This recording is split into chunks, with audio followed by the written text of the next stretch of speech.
Yo-yo TV. తెలంగాణపై Congress high command special focus పెట్టింది. పార్టీలో కొన్ని మార్పులు చేర్పులు చేయనుంది. ఇందులో ప్రధానంగా కొత్త పీసీసీ అధ్యక్షుడి నియామకం. గత 2 నెలల నుంచి కొత్త చీఫ్ నియామకంపై చర్చలు జరుగుతోంది.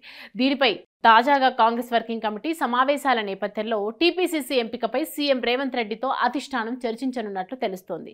లోక్సభ ఎన్నికల ఫలితాల తర్వాత దూకుడు మరింత పెంచాలని భావిస్తున్న హైకమాండ్ తెలంగాణలో పార్టీకి కొత్త అధ్యక్షుడిని ఎంపికపై స్పీడ్ పెంచింది.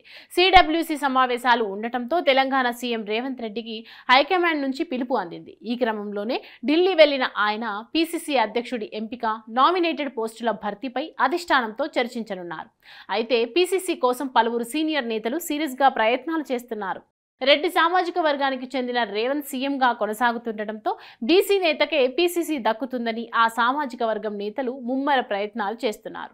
ప్రధానంగా ఎమ్మెల్సీ మహేష్ కుమార్ గౌడ్, అంజన్ కుమార్ యాదవ్, మధు యాష్కీలు పీసీసీ కోసం పోటీ పడుతుండగా తన పేరును సైతం పరిశీలించాలని సీనియర్ నేత జగ్గారెడ్డి కోరుతున్నారు.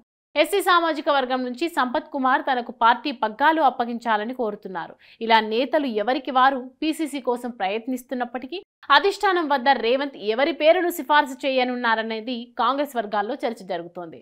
రేవంత్ ప్రతిపాదించిన నేతకే పీసీసీ అధ్యక్షుడి బాధ్యతలను అప్పగిస్తారని గాంధీ భవన్ వర్గాల్లో జోరుగా ప్రచారం జరుగుతోంది.